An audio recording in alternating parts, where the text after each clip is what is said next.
এই গল্পটি সম্পূর্ণ শুনলে আপনাদের পানি অটোমেটিক বের হয়ে যাবে, সো যত দ্রুত সম্ভব হাতের কাছে টিস্যু নিয়ে বসে পড়ো। বিছানার চাদর যেন নষ্ট না হয় সেটা সম্পূর্ণ খেয়াল রাখার অনুরোধ জানিয়ে গল্পটি এখন শুরু করব।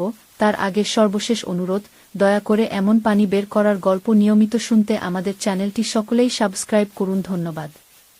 হ্যালো বন্ধুরা, আমার নাম শ্রাবন্তী রায়। আমার বয়স ৪২ বছর।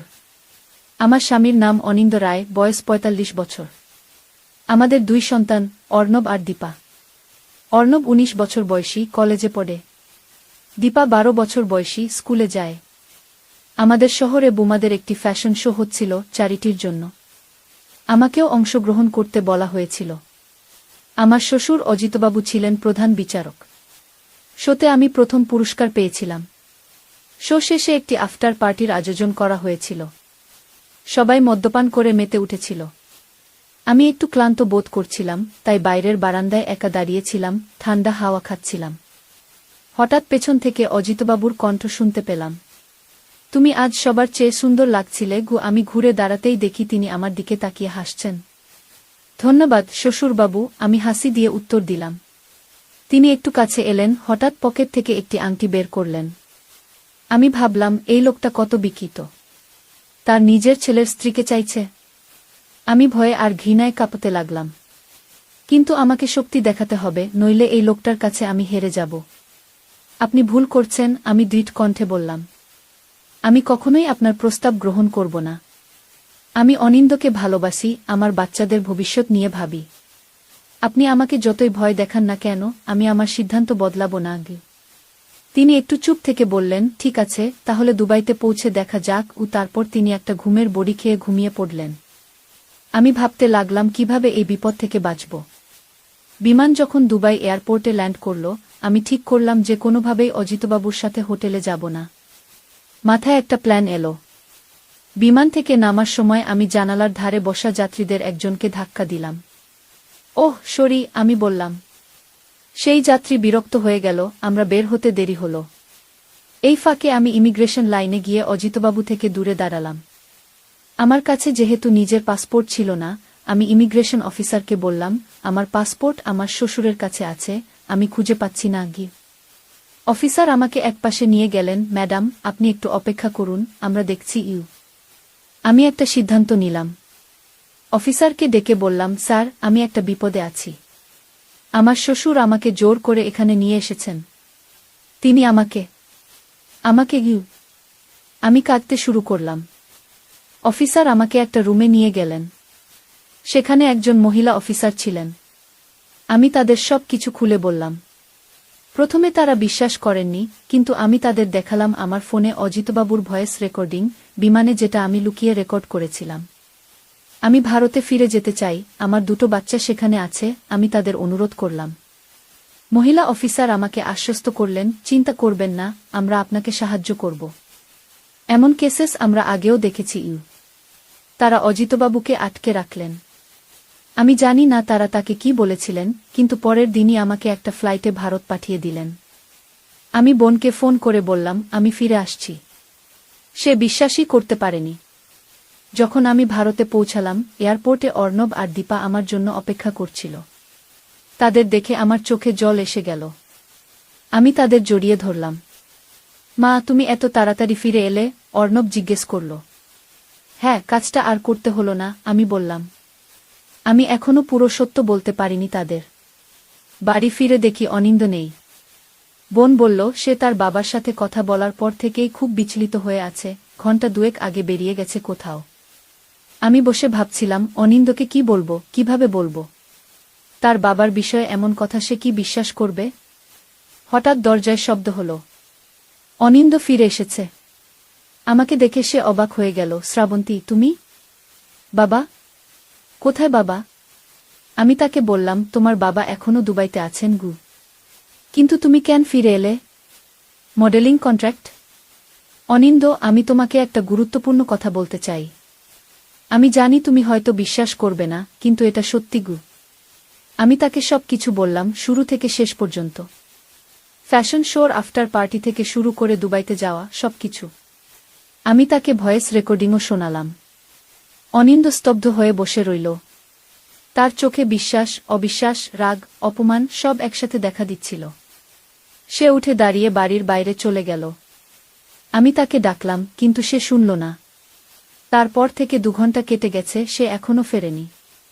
আমি চিন্তিত হয়ে পড়লাম। কোথায় গেল সে? তার বাবার সাথে দেখা করতে? রাত গভীর হল, কিন্তু অনিন্দ ফিরে এলো না। অর্ণব আর দীপা ঘুমিয়ে পড়ল। আমি জেগে অপেক্ষা করতে লাগলাম। ভোর 5টার দিকে ডোরবেল বাজল। আমি দ্রুত গিয়ে দরজা খুললাম। অনিন্দ দাঁড়িয়ে আছে, চোখে ক্লান্তি, মুখে কঠিন ভাব।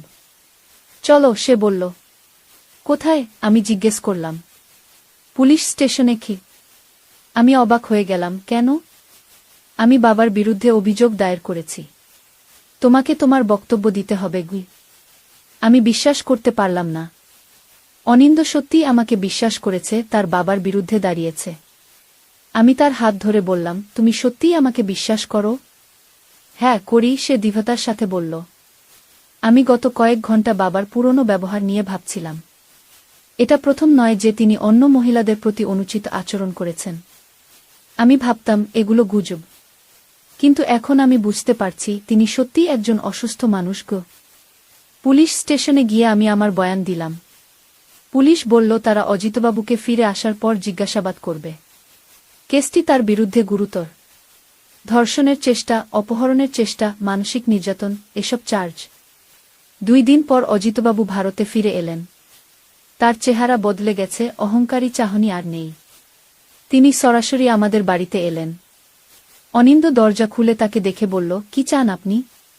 অজিতবাবু নতমস্তকে বললেন, আমি শ্রাবন্তীর কাছে ক্ষমা চাইতে এসেছি। আমি ভুল করেছিলাম, অন্যায় করেছিলাম। আমি দরজার কাছে এসে দাঁড়ালাম। আপনি জানেন, আপনার ভুলের জন্য আপনাকে শাস্তি পেতে হবে। পুলিশ আপনার জন্য অপেক্ষা করছে। আমি জানি। তিনি নতমস্তকে বললেন, আমি নিজেই পুলিশ স্টেশনে যাব। আমি শুধু একবার তোমাদের সবার কাছে ক্ষমা চাইতে এসেছি। আমি জিজ্ঞেস করলাম, কেন আপনি এমন করলেন? ভেবেছিলেন আমি রাজি হব? আমি জানি না, তিনি উত্তর দিলেন, আমি বুড়ো হয়ে গেছি, আর আমার মনে হয়েছিল আমি জীবনে আর সুখ পাব না। আমি তোমাকে দেখে মুগ্ধ হয়েছিলাম, আর ভেবেছিলাম তুমি যদি আমার হও, আমি আবার সুখী হব। এটা ছিল আমার মোহ, আমার ভুল। অনিন্দ এতক্ষণ চুপ ছিল, এবার বলল, আপনি আর আমার বাবা নন। আমি আপনার সাথে সব সম্পর্ক ছিন্ন করছি। আপনি যান, আর কখনো আমাদের জীবনে ফিরে আসবেন না। অজিতবাবু নিঃশব্দে চলে গেলেন। তারপর আমরা জানতে পারলাম তিনি নিজেই পুলিশ স্টেশনে গিয়ে নিজের বিরুদ্ধে সব অভিযোগ স্বীকার করে নিয়েছেন। আদালত তাকে 3 বছরের কারাদণ্ড দিয়েছে।